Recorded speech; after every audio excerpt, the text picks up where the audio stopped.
کیا باپ ایسے ہوتے ہیں جو اپنی اولاد پر ہاتھ اٹھاتے ہیں، جو ان کی کوئی بھی بات نہیں سنتے؟ دیکھیں ذرا آس پاس، احتایا اور سات چاچوں کو، حشمت پھپھا اور وحید پھپھا کو، وہ بھی آپ کی طرح ایک باپ ہیں، مگر کیا آپ نے کبھی دیکھا ہے انہیں اپنی اولاد کو سب کے سامنے ذلیل اور رسوا کرتے ہوئے؟ کیا کبھی انہیں دیکھا ہے اپنی اولاد کو سرعام سب کے سامنے تھپڑ مارتے ہوئے؟ کبھی دیکھا ہے کہ وہ اپنی اولاد کے خلاف گئے ہوں، کسی کے کہنے پر اپنی اولاد کو گھر سے نکالا ہو؟ نبیل بھائی نے کیا کچھ نہیں کیا تھا؟ کیا حشمت پھپھا نے اسے گھر سے نکالا تھا؟ کیا انہیں بھی سرعام تھپڑ مارا تھا؟ ایک وہ باپ ہے اور ایک آپ نے کبھی بھی ہماری طرفداری نہیں کی، ہمیشہ دوسروں کے ہی طے کیے گئے فیصلے ہم پر مسلط کیے ہیں، کبھی ہمارے حق کے لیے آواز نہیں اٹھائی، غلاموں کی طرح زندگی جی رہے ہیں ہم۔ ایک بیٹی کو اس کے ناخوردہ گناہ کی سزا اسے کمرے میں قید کر کے دی جا رہی ہے، تو ایک بیٹی کو آپ اپنا خون تک نہیں مانتے، صرف اور صرف دوسروں کے جھوٹے لگائے گئے بہتان کی وجہ سے؟ عمر، اسد خان کا ایک بار پھر سے ہاتھ اٹھا تھا۔ فاطمہ نے اپنا دل تھام لیا تھا، تھپڑ اتنی زوردار تھی کہ وہ کئی قدم پیچھے چلا گیا، اس کے ہاتھ سے کتابیں چھوٹ کر نیچے جا گری۔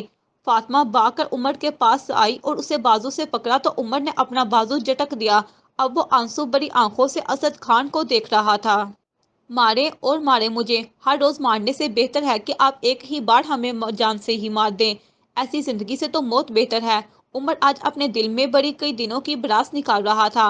عمر چلو یہاں سے، فاطمہ اسے وہاں سے زبردستی لے جانے لگی۔ ماما چھوڑے مجھے، کہنے دے آج مجھے، وہ اپنا بازو فاطمہ کی گرفت سے چھڑاتے ہوئے بولا۔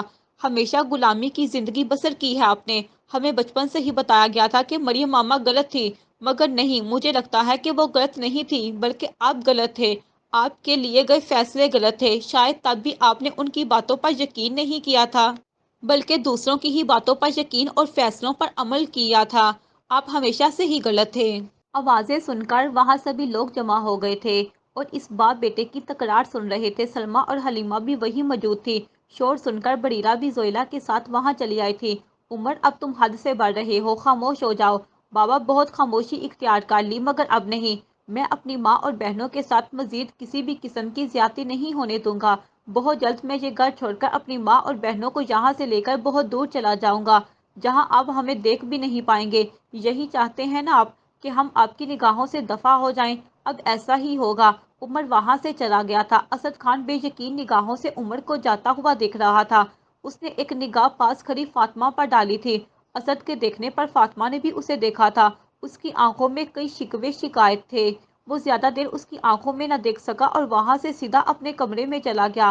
فاطمہ بھی کچن کی طرف جانے لگی تو سلمیٰ نے فاطمہ کو بریرہ کے خلاف بھڑکانے کے لیے نخوت سے پاس کھڑی بریرہ کو دیکھتے ہوئے کہا، یہ سارا کیا دھرا اس لڑکی کا ہے، اسی کی وجہ سے ہی آج باپ بیٹا آمنے سامنے آئے ہیں، اس نے ہی عمر جیسے معصوم بچے کا دماغ خراب کیا ہے، اسے باپ کے خلاف پٹی پڑھائی ہے، اسے باغی بنایا ہے، جس کی وجہ سے آج وہ باپ کے مقابل آ کھڑا ہوا ہے۔ اس سے پہلے کہ بریرہ اسے کوئی جواب دیتی، فاطمہ بول پڑی، بس آپا، بہت کہہ لیا آپ نے میرے بچوں کے بارے میں، اب ایک اور لفظ نہیں سنوں گی میں اپنے بچوں کے خلاف۔ کون سا غلط کہہ رہے ہیں میرے بچے؟ صحیح تو کہہ رہے ہیں، ہمیشہ غلامی کی ہی زندگی تو بسر کی ہے ہم نے، ہمیشہ دوسروں کے فیصلے ہی ہم پر مسلط کیے گئے ہیں۔ فاطمہ کی بات سن کر سلمیٰ کے ساتھ باقی سب کا بھی منہ کھلے کا کھلا رہ گیا تھا۔ فاطمہ، تم یہ کیا کہہ رہی ہو؟ اس پر لڑائی کے لیے تم مجھ سے بحث کر رہی ہو، اس کی حمایت کر رہی ہو؟ بھول گئی کیا تم اس لڑکی کی ماں نے کیا کیا کیا تھا؟ ہاں صحیح کہا آپ نے سلمیٰ آپا، میں کچھ بھی نہیں بھولی ہوں، آپ لوگوں نے مجھے اپنے ہاتھوں کی کٹ پتلی بنایا ہوا تھا، جو کہتی تھی وہی کرتی تھی میں، لیکن میں غلط تھی، بہت غلط۔ جب مجھ پر اور میری بیٹی پر برا وقت آیا تو پتہ چلا کہ میری تو اس گھر میں کوئی حیثیت ہی نہیں ہے۔ تب آپ لوگ کہاں تھے جب میری بچی کو اس حویلی سے نکالا جا رہا تھا؟ آپ لوگ بھی شاید وہیں کھڑے تماشا دیکھ رہے تھے، کوئی بھی مدد کو آگے نہیں بڑھا تھا۔ تب اس عورت کی بیٹی ہی آگے بڑھی تھی، جس کی نفرت میں مجھے آپ لوگوں نے اندھا کر دیا تھا۔ میں کچھ بھی نہیں بھولی ہوں اور نہ بولوں گی۔ بریرہ میری بیٹی ہے، میری اولاد ہے، مجھے عمر اور زوئی کی طرح عزیز ہے، اور میں اس کی ماں ہونے کے ناطے اب ایک لفظ بھی برداشت نہیں کروں گی۔ میں اب اسد خان کی بیوی فاطمہ نہیں ہوں جو آپ لوگوں کی باتوں میں آ جاتی تھی، بلکہ میں ان کی ماں فاطمہ ہوں جو اب اپنے بچوں کی ڈال بنے گی۔ اب سے دور رہے میرے بچوں سے اور ہمارے معاملات سے بھی، آپ کی تو شروع ہی سے عادت ہے دوسروں کے گھر کو اجاڑنے کی، خدارا اب ہمیں بخش دے، سکون سے جینے دے ہمیں۔ سلمیٰ کا تو منہ ہی کھل گیا تھا۔ فاطمہ وہ غصے سے بولی، یہ کس لہجے میں تم مجھ سے بات کر رہی ہو؟ اسی لہجے میں جو مجھے بہت پہلے آپ لوگوں کے لیے استعمال کرنا چاہیے تھا۔ چلے یہاں سے زوئی بریرہ۔ وہ ان دونوں کو لے کر وہاں سے چلی گئی۔ سب کے منہ حیرت سے کھلے ہوئے تھے۔ یہ سب کیا تھا؟ کیا سچ میں یہ وہی فاطمہ تھی جس میں ان کی کسی بھی بات کو رد کرنے کی ہمت نہ تھی؟ سچ میں یہ فاطمہ تو کوئی اور ہی تھی۔ واہ ماما، آپ نے تو کمال ہی کر دیا، سارا میلہ لوٹ لیا آپ نے، زوئی ماں کے گلے لگتے ہوئے بولی، جس پر فاطمہ اور بریرہ مسکرائی۔ اب سے میں وہی کروں گی جو میرے بچوں کے حق میں بہتر ہوگا۔ بہت غلامی کی زندگی جی لی، مگر اب نہیں، میں اب کسی سے بھی نہیں ڈروں گی۔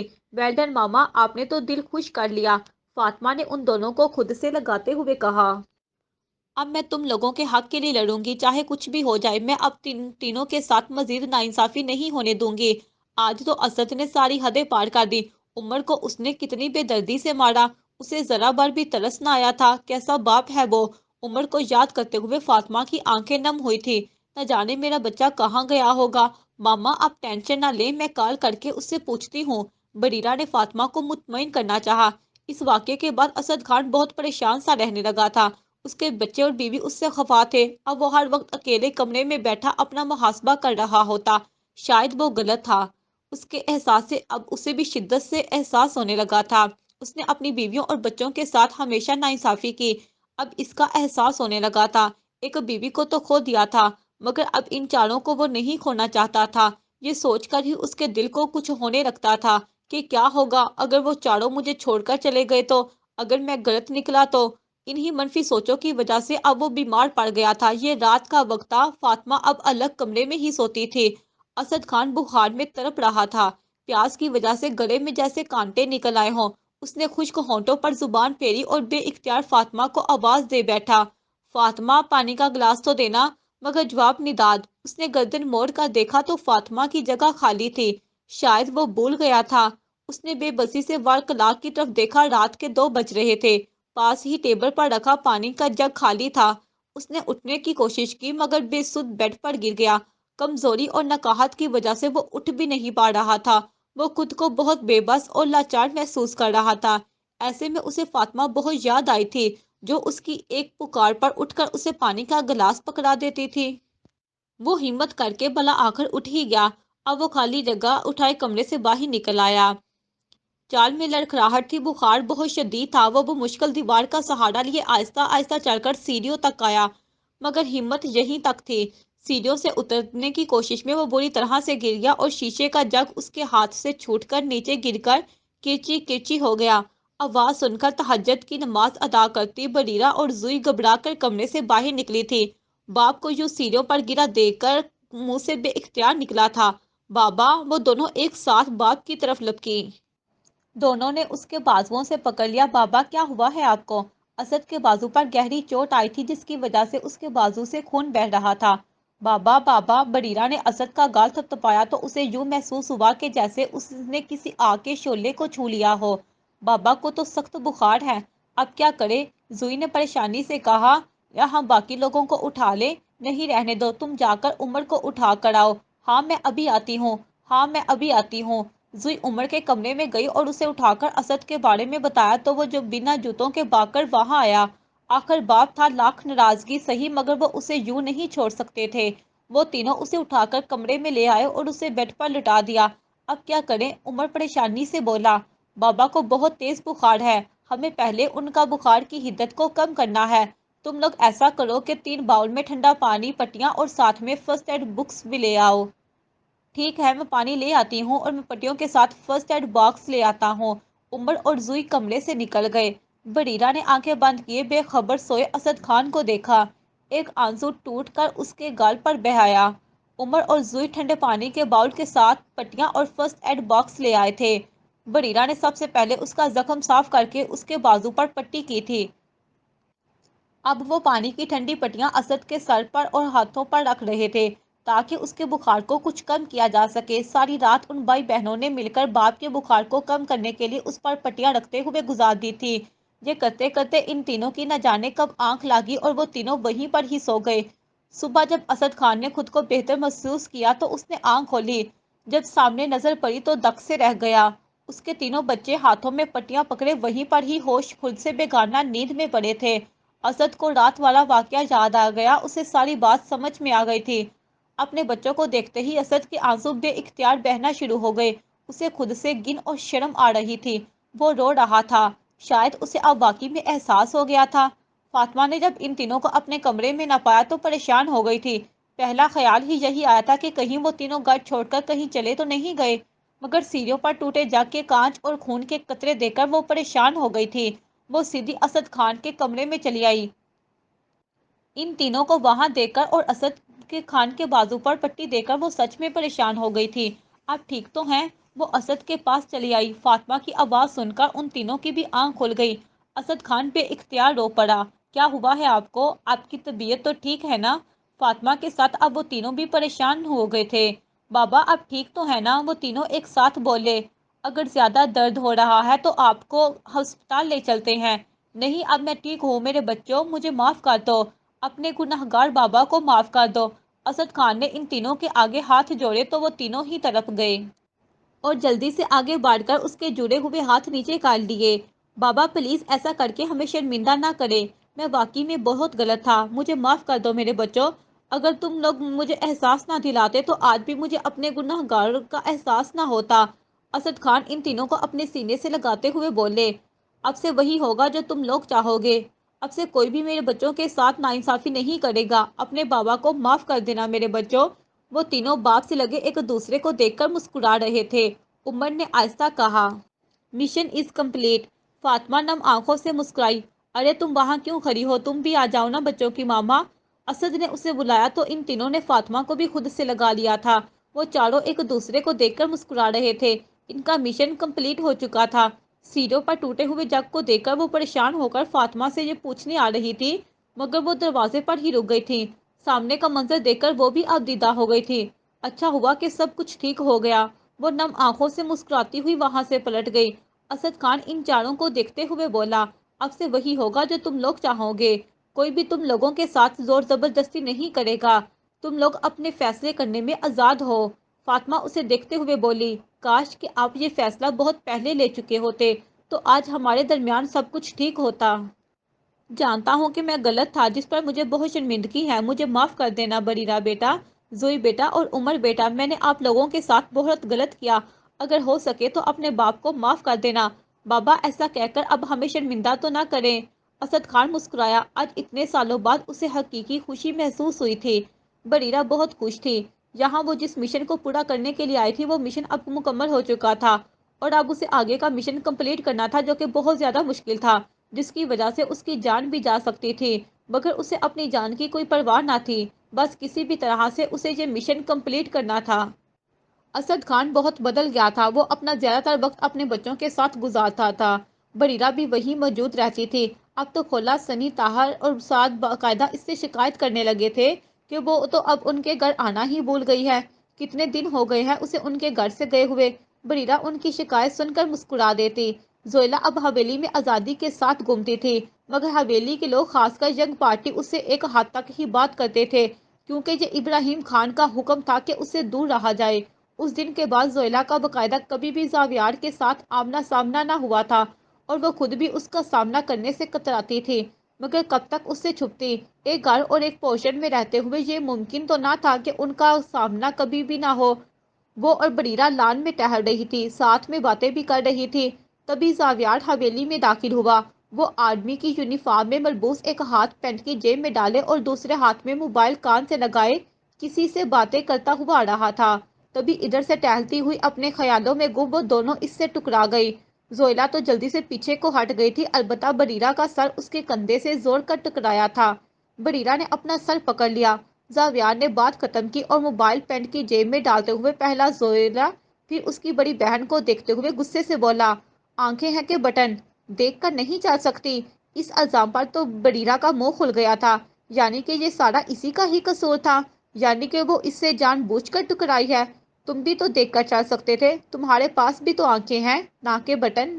زاویار کی نگاہ اچانک ہی زویلا کی طرف اٹھی تھی، جو پاس کھڑے زاویار کو یکٹک حسرت سے دیکھے جا رہی تھی۔ شاید اب اسے پچھتاوا ہو رہا تھا کہ کیوں اس نے اتنے خوبصورت شخص کو ٹھکرا دیا تھا۔ زاویار کے ہوں اچانک سے اسے دیکھنے پر اس نے جلدی سے ہڑبڑا کر اپنی نگاہیں چرا لی تھی۔ بدتمیز لڑکی، ذرا تمیز نہیں ہے تمہیں کہ بڑوں سے کس طرح سے بات کرتے ہیں؟ ہاں تمیز، تمہیں تو بڑی تمیز ہے نا، جو مجھے تمیز کے سبق سکھا رہے ہو۔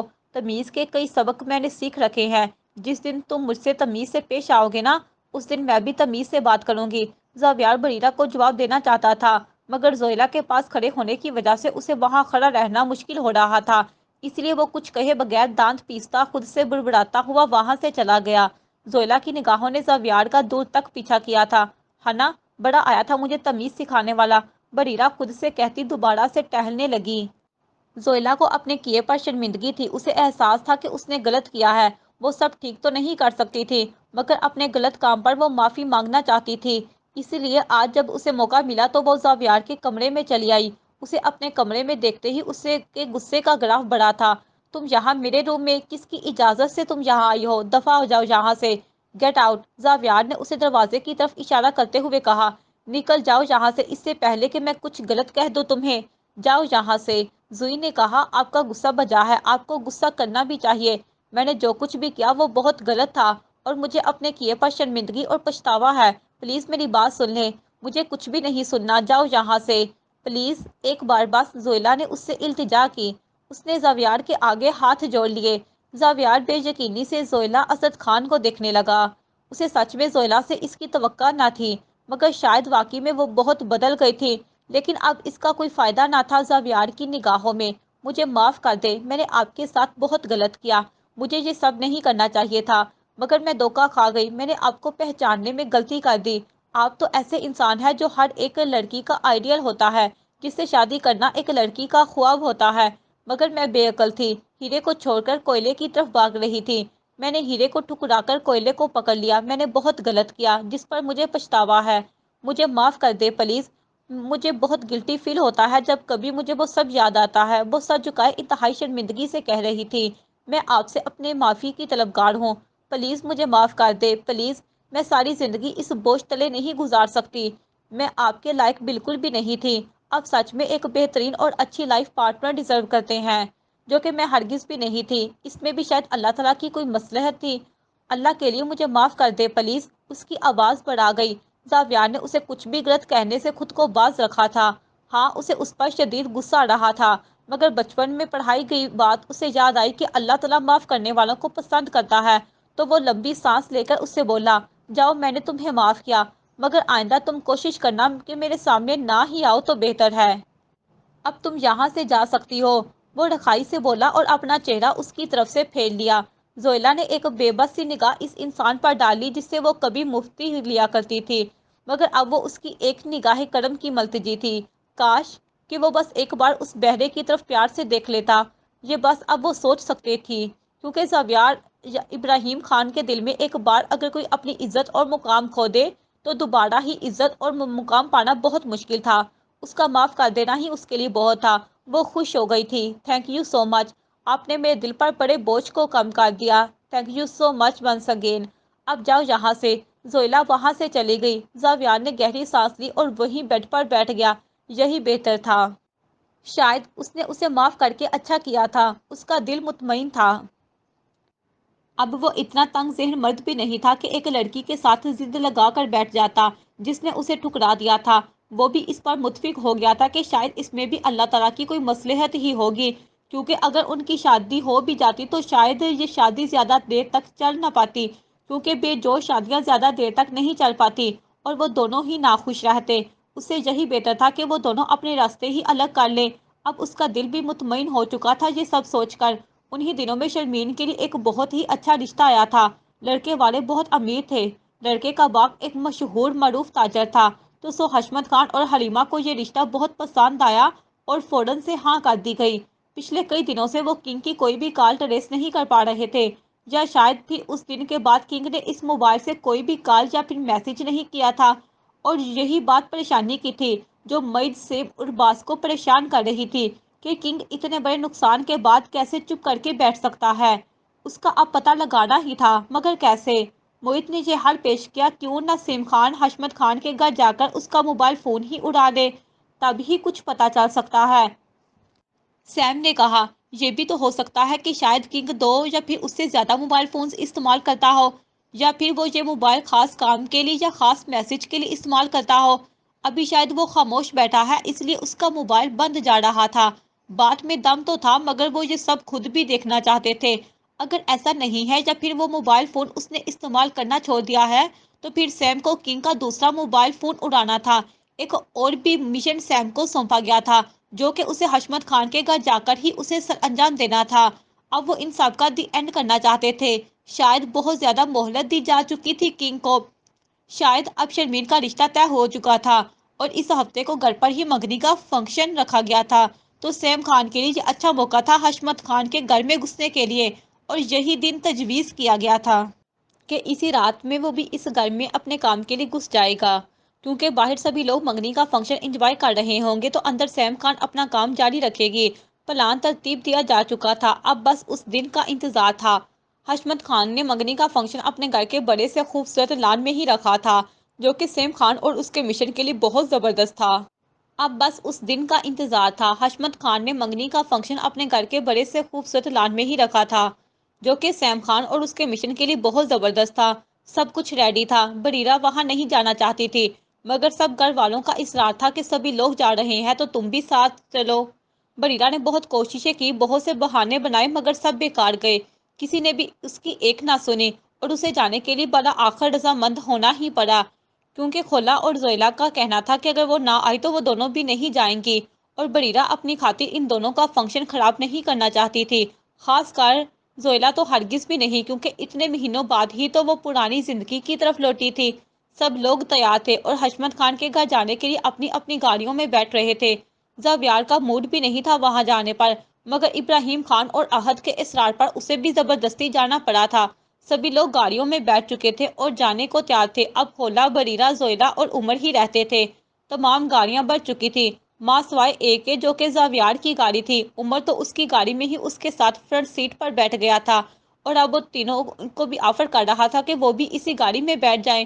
خولا تو جٹ سے بیٹھ گئی تھی اور اب وہ ان دونوں سے بھی اصرار کر رہی تھی کہ وہ دونوں بھی بیٹھ جائیں۔ وہ دونوں بہنیں ایک دوسرے کا ہاتھ پکڑے کھڑی تھی۔ زاویار نے ایک نظر ان دونوں کو ڈالی تھی، وہ دونوں بہنیں ہی ضدی ہیں، وہ زیر لب بڑبڑایا۔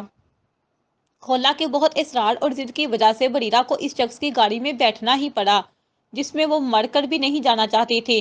زویلا بھی ان کے ساتھ ہی ان کی گاڑی میں بیٹھ گئی تھی کیونکہ وہ بریرہ کے ساتھ ہی وہاں جانا چاہتی تھی۔ زاویار نے سامنے لگے مرر سے ایک نظر پیچھے بیٹھی بریرہ پر ڈالی جس کی شکل سے ہی لگ رہا تھا کہ وہ زبردستی ہی بٹھائی گئی ہے۔ اس نے اپنے سر کو جھٹکا اور گاڑی سٹارٹ کر دی۔ پورے راستے وہ عمر کے ساتھ باتیں کرتا رہا۔ زویلا خولا کے ساتھ باتیں کر رہی تھی، البتہ بریرہ بالکل خاموش سی کھڑکی سے باہر کے بھاگتے دوڑتے منظر کو دیکھ رہی تھی۔ کچھ تو تھا جو اس کے دماغ میں چل رہا تھا مگر کیا، یہ کوئی بھی نہیں جانتا تھا۔ زاویار ایک آدھ نگاہ اٹھا کر اپنے پیچھے بیٹھی بریرہ پر ڈال دیتا جو آج حد سے زیادہ خوش تھی۔ بریرہ، اسد خان اور وہ بھی خاموش رہے۔ یہ تو بالکل بھی نہیں ہو سکتا تھا۔ حشمت خان کے گھر پہنچنے پر خود حشمت خان نے آ کر اور خاص کر بریرہ کا شاندار استقبال کیا تھا۔ حشمت خان اسے دلچسپی سے دیکھ رہا تھا۔ بہت اچھی لگ رہی ہو۔ آگے کو جاتے بریرہ کے ساتھ زاویار کے قدم بھی رکے تھے، البتہ وہ رک تو گیا تھا مگر پیچھے کو پلٹنا نہیں تھا۔ لیکن بریرہ نے پلٹ کر حشمت خان کو دیکھا تھا جو اسے مسکرا کر دیکھ رہا تھا۔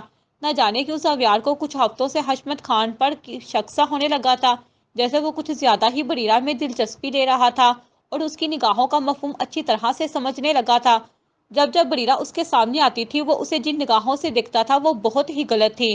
پہلے اسے صرف شک ہوا تھا شاید کہ یہ میرا وہم ہو، مگر پھر اس کا شک یقین میں بدلنے لگا۔ اس نے جب حشمت خان کو دیکھا تب اس نے بریرہ کو تکتے ہوئے پایا تھا اور اس کی نگاہوں میں کوئی اچھا پیغام نہیں دے رہی تھی۔ وہ ہر بار ہی بریرہ کے آس پاس بھٹکتا ہوا دکھائی دیتا تھا۔ کچھ تو غلط ہے مگر کیا؟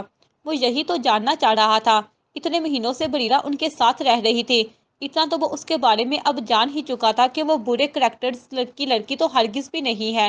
پہلے وہ سمجھتا تھا کہ وہ جس طرح سے میرے ساتھ چکتی ہے وہ غلط ہے، مگر بعد میں اپنی اس سوچ پر شرمندگی ہوئی تھی جب اسے ساتھ چاچو سے پتا چلا تھا کہ میڈی بریرہ کا رضائی بھائی ہے۔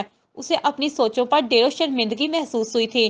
جتنا وہ برا بننے کی کوشش کرتی تھی اتنی وہ تھی نہیں۔ جو لڑکی اپنے ماں کے کردار پر اٹھی ہوئی انگلی برداشت نہیں کر سکتی تھی بلا وہ کبھی بھی اپنے لیے کریکٹر لیس جیسا لفظ استعمال نہیں کرنا چاہے گی؟ شاید وہ اسے بے عقل سمجھ رہا تھا۔ وہ بری عادات فطرت کی لڑکی تو ہرگز بھی نہیں تھی۔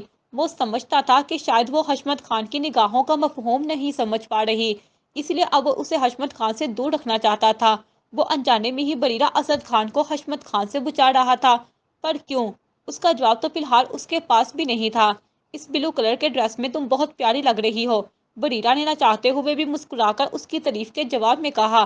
Thank you so much uncle, آپ بھی اس بلیک ڈریس میں بہت اچھے لگ رہے ہیں۔ سچ میں؟ حشمت خان بریرہ کے منہ سے اپنی تعریف سن کر بہت خوش ہوا تھا۔ پاگل بے وقوف کہیں کی، زاویار کی برداشت بس یہیں تک تھی۔ وہ پیچھے کو پلٹا اور بریرہ کے بازو سے پکڑتے ہوئے بولا، چلو میرے ساتھ، چچی تمہیں ڈھونڈ رہی رہوں گی۔ وہ اسے بازو سے پکڑے وہاں سے لے کر آگے کو بڑھ گیا۔ حشمت خان جو کہ خوش ہو کر ابھی بریرہ کو اس کی تعریف کرنے پر اسے جواب دینا چاہتا تھا، لیکن زاویار بریرہ کے بازو سے پکڑ کر اسے وہاں سے لے کر چلا گیا اور اس کے الفاظ اس کے منہ میں ہی رہ گئے۔ حشمت خان کو اس وقت زاویار احمد ابراہیم خان ایک آنکھ نہیں بایا تھا۔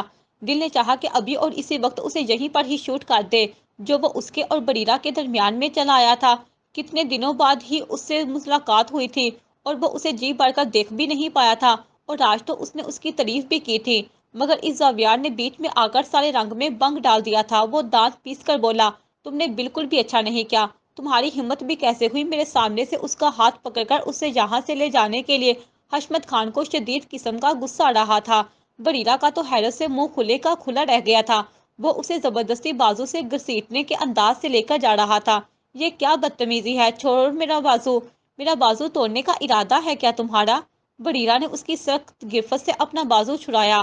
اب وہ اپنا بازو مسلتے ہوئے اسے دیکھ رہی تھی۔ میرا بازو درد کر رہا ہے، کیوں میرا بازو توڑنے کی کوشش کر رہے تھے؟ اچھا اب سمجھی میں، تم مجھے مجبور کرنا چاہتے ہو، ہاں بتاؤ، یہ پلان تھا نا تمہارا؟ نہ چاہتے ہوئے بھی اسے اس بدتمیز لڑکی کی بدتمیزی برداشت کرنا پڑ رہی تھی۔ اب وہ دونوں بازو سینے پر باندھے اس سے پوچھ رہی تھی، بتاؤ مجھے کیوں کیا تم نے ایسا؟ تم جانتی بھی ہو کہ تم کیا کہہ رہی تھی وہاں؟ تم پاگل ہو یا پھر تمہارے دماغ میں بھوسا بڑا ہوا ہے؟ کیا مطلب؟ یہی کہ تم کیسے کسی مرد کی تعریف کر سکتی ہو؟ تعریف؟ منہ سے؟ اور کس سے کر سکتی ہوں؟ اور کون مرد؟ او اچھا، حشمت انکل کی بات کر رہے ہو تم؟ وہ تو میں نے یوں ہی ان کا دل خوش کرنے کے لیے کہا تھا۔ کون سا میں نے سچ میں ان کی تعریف کی تھی؟ کیونکہ انہوں نے بھی تو میری تعریف کی تھی، تو بدلے میں نے بھی ان کی تعریف کر دی۔ بریرہ اسد خان کسی کا قرض نہیں رکھتی، اسے اس وقت ہی لوٹا دیتی ہے، تو میں نے بھی اس کا قرض اسے اسی وقت ہی لوٹا دیتی ہے، تو میں بھی ان کا قرض اسی وقت ہی لوٹا دیا۔ معصومیت تو اس لڑکی پر آ کر ختم ہوتی تھی، جس معصومیت کے ساتھ وہ اسے بتا رہی تھی کہ جیسے وہ حشمت خان کے بارے میں کچھ بھی نہیں جانتی ہے۔ بے وقوف لڑکی، تم جانتی بھی ہو کہ وہ تمہاری اس تعریف کو کس سمت لے گیا ہوگا؟ ہمیشہ سوچ سمجھ کر ہی بولا کرو، ہر مرد ایک جیسی فطرت کا مالک نہیں ہوتا۔ بریرہ اسے دیکھنے لگی، مجھے کیا ہے، وہ جس سمت بھی لے جائے، مشرق مغرب شمال یا پھر جنوب کی طرف، یہ میرا مسئلہ نہیں اس کا ہے۔ ایک منٹ، بریرہ نے دل میں سوچا۔ کیا وہ اس کی فکر کر رہا تھا؟ اس کے دل میں ایک خیال آیا تھا، ہاں بالکل، اس کے دماغ میں ایک شیطانی پلان آیا تھا، کیوں نہ میں اس پر عمل کروں؟ ہاں یہ ٹھیک رہے گا، مجھے ایسا کھیل کھیلنا بہت اچھا لگتا ہے۔ وہ اسے آنکھیں سٹا کر معصومیت سے دیکھتے ہوئے بولی، پھر مجھے کیا کرنا چاہیے تم ہی بتاؤ؟ دور رہو اس سے۔ مگر کیوں؟ وہ ہمارے بڑے پھپھا ہیں، پھپھا پر بھی بھروسہ نہیں کیا جا سکتا۔ بریرہ سوچ میں ہی غرق ہو گئی۔ سمجھ رہی ہو نا تم میری بات؟ اس نے بریرہ کے سر پر ہلکی سی چیخ مارتے ہوئے اس سے پوچھا۔ کیا ہے؟ مجھے لگا ہے درد ہو رہا ہے۔ وہ اپنے سر کو سہلاتے ہوئے بولی، اچھا، میں نے تو سوچا کہ تمہارے سر میں بھوسا بڑا ہوا ہے تو تمہیں درد نہیں ہوگا۔ تم بھی نہ۔ بریرہ نے اسے گھورا اور وہاں سے پاؤں پٹکتی ہوئی آگے بڑھ گئی۔ پاگل کہیں کی! پیچھے کھڑا زاویار نہ جانے کیوں مسکرایا تھا۔ وہ خود بھی نہیں جانتا تھا کہ وہ کیوں اس لڑکی سے باتیں کر رہا ہے جس سے وہ نفرت کا دعوے دار تھا، کیوں وہ اسے حشمت خان سے بچانا چاہتا تھا، کیوں وہ اس کی فکر کرنے لگا تھا۔ اس کا جواب تو خود اس کے پاس بھی نہ تھا۔ اس نے مسکراتے ہوئے اپنا سر جھٹکا اور آگے بڑھ گیا۔ دور کھڑی آریہ کب سے مسکراتے ہوئے یہ سارا منظر دیکھ رہی تھی۔ اس کے دل میں خیال آیا تھا، کیوں نہ میں بریرہ کو اپنے زاویار کی دلہن بنا لوں۔ بریرہ تو اسے شروع ہی دن سے اچھی لگتی تھی، مگر تب زاویار کی نسبت زویلا کے ساتھ طے تھی، اس لیے اس نے اپنی یہ خواہش اپنے ہی دل میں دبا لی تھی، مگر اب وہ یہ خواہش پوری کر سکتی تھی، بس زاویار سے اس کی رضامندی لینا باقی تھی۔ اسے یقین تھا کہ کسی کو بھی اس رشتے پر کوئی مسئلہ نہیں ہوگا۔ زاویار دیکھ سکتا تھا کہ کیسے حشمت خان ہر بار جہاں بھی بریرہ کی موجودگی کی خبر ملتی وہ وہیں پر ہی آ دمکتا اور پھر وہی جگہ ڈھونڈتا جو بریرہ کے پاس ہی ہوتی۔ بریرہ بھی یہ سارا منظر بڑی دلچسپی کے ساتھ ملاحظہ فرما رہی تھی، مگر وہ خود کو یوں ظاہر کر رہی تھی کہ جیسے اس معصوم کو تو کچھ خبر بھی نہیں ہے ان سب کی۔ مگر وہ حیران تھی کہ آخر زاویار اس کے معاملے میں اتنی دلچسپی کیوں دکھا رہا ہے، کہیں کچھ گڑبڑ تو نہیں ہے؟ وہ دل ہی دل میں مسکرائی، شاید وہ حشمت خان جیسے عیاش آدمی سے تمہیں بچانے کے لیے پروٹیکٹ کر رہا ہے۔ بریرہ تم بھی نا اب ایک آرمی والے کو اپنی حفاظت کے لیے اپنے پیچھے لگا لیا، کیا سیم خان کم نہیں ہے جو اسے بھی پیچھے لگا لیا؟ حد ہے ویسے۔ زاویار کو نہ جانے کیوں اس گھٹیا شخص پر اب غصہ آنے لگا تھا، وہ خود سے بڑبڑا رہا تھا، کیا اس آدمی کو شرم بالکل بھی نہیں آتی؟ اپنی بیٹی کی عمر جتنی لڑکی پر بری نگاہ رکھے ہوئے ہے، کیسے وہ دیدہ دلیری کے ساتھ یہ کام کر رہا ہے؟ کیا اس آدمی کے اندر شرم باقی ہے بھی کہ نہیں؟ وہ بریرہ کے پاس آیا اور اسے وہاں سے اٹھاتے ہوئے بولا، تم وہاں لیڈیز والے حصے میں چلی جاؤ۔ مگر کیوں؟ یہاں پر کون سا کانٹے آگے ہوئے ہیں؟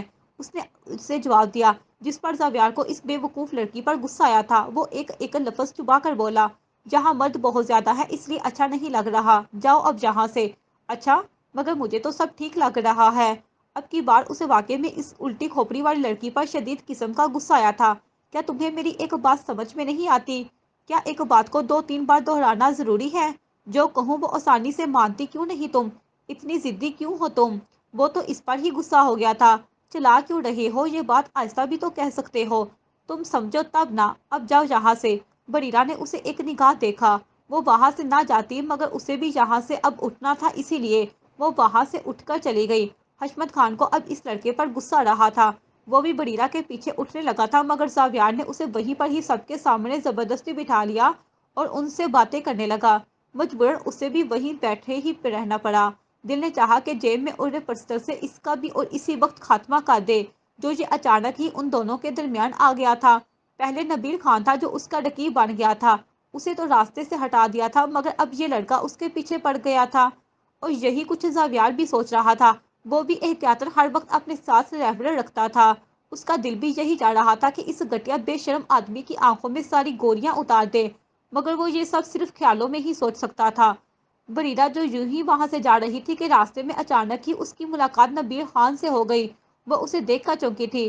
بریرہ نے سر اٹھا کر نبیل کو دیکھا، نبیل بھی اسے ہی دیکھ رہا تھا۔ بریرہ اسے دیکھ کر حیران رہ گئی تھی، وہ بہت کمزور دکھائی دے رہا تھا، آنکھوں کے گرد سیاہ حلقے تھے جیسے وہ کئی دنوں تک سویا نہ ہو۔ اس کا حلیہ بھی ٹھیک نہیں تھا، شاید وہ بہت اضطراب میں تھا۔ ارے نبیل، تم کیسے ہو؟ اس نے اسے دیکھتے ہوئے کہا۔ میں تو ٹھیک ہوں، تم کیسے ہو؟ کہاں تھے تم اتنے دنوں؟ دکھائی ہی نہیں دیتے تھے۔